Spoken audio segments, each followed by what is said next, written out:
بسم اللہ الرحمن الرحیم۔ حضرت عمر رضی اللہ عنہ کے دور خلافت میں قحط سالی سوکھا پڑا۔ واقعہ مکمل سنیں اور ہمارے چینل کو سبسکرائب کریں۔ مدینہ منورہ میں حضرت عمر فاروق رضی اللہ تعالی عنہ کی حکومت تھی اور دنیا کے کونے کونے میں ان کی ہیبت اور رعب کا چرچا تھا۔ کوئی دن جاتا تھا کہ مصر سے مال و دولت پہنچتا تھا، اگلے روز فارس، تیسرے روز آرمینیا سے مانے غنیمت پہنچ جاتا تھا۔ مدینہ منورہ میں رہنے والوں کے پاس اتنی دولت تھی، یمن اور شام سے تجارت کرتے، روم اور فارس سے تجارت کا سامان منگواتے، دولت کی اتنی فراوانی ہوئی کہ صحابہ اکرام نے اپنی دکانوں پر غلاموں کو بیٹھا دیا اور خود ذکر با عبادت میں مشغول رہنے لگے۔ مگر اسی دوران جزیرہ نما عرب میں سورج کی تپش بڑھنے لگی، بارش اور بادل روٹھ گئے اور قحط سوکھا کے آثار ظاہر ہونے لگے۔ آتش فشاں پھٹنے لگے اور فضا کی گرمش با تپش کو مزید بڑھاوا دینے لگے۔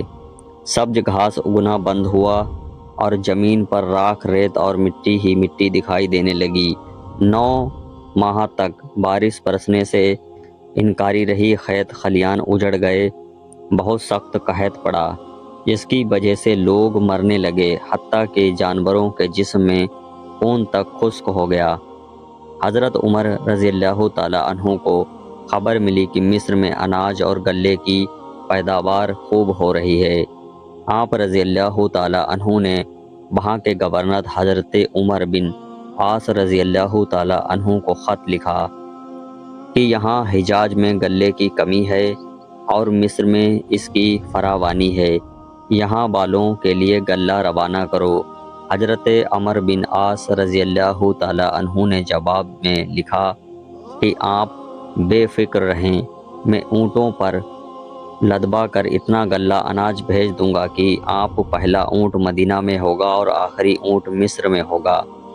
غرض یہ کہ غلہ آیا اور حضرت عمر رضی اللہ تعالی عنہ نے اس کو تقسیم کرنے کا حکم فرمایا اور لوگ آ کر غلہ لے جا رہے تھے۔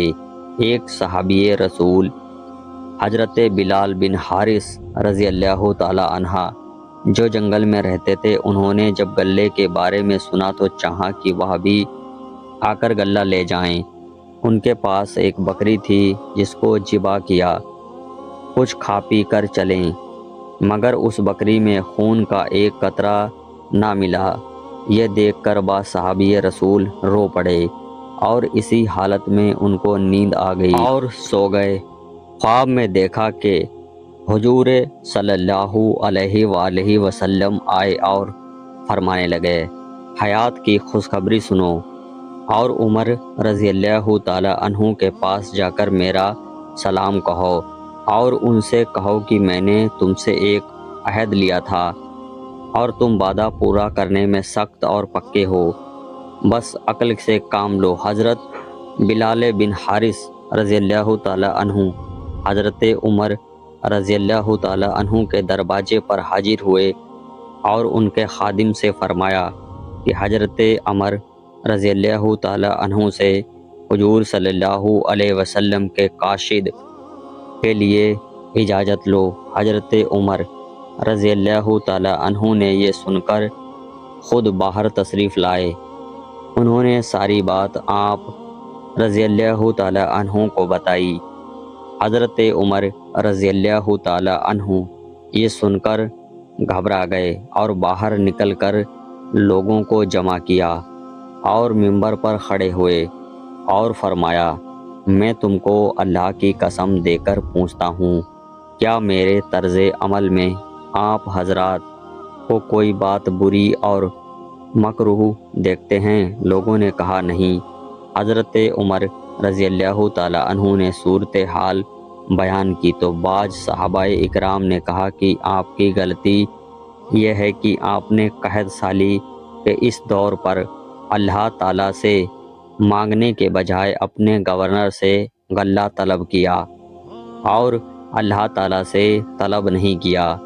یہ بات آپ صلی اللہ علیہ وسلم کو پسند نہیں آئی اور اس پر آپ رضی اللہ تعالی عنہ کو نصیحت کی گئی۔ حضرت عمر رضی اللہ تعالی عنہ نے فرمایا کہ یہ بات ہے کہ پھر آپ نے نماز پڑھی اور حضور صلی اللہ علیہ وآلہ وسلم کے چچا حضرت عباس رضی اللہ تعالی عنہ کا واسطہ دے کر اللہ سے دعا مانگی۔ اتنے میں لوگوں نے دیکھا کہ بادل منڈرا رہے ہیں، پھر بارش ہونے لگی اور اس طرح قحط سالی کا خاتمہ ہوا۔ ایسے ہی سچے واقعات کے لیے ہمارے چینل کو سبسکرائب کریں۔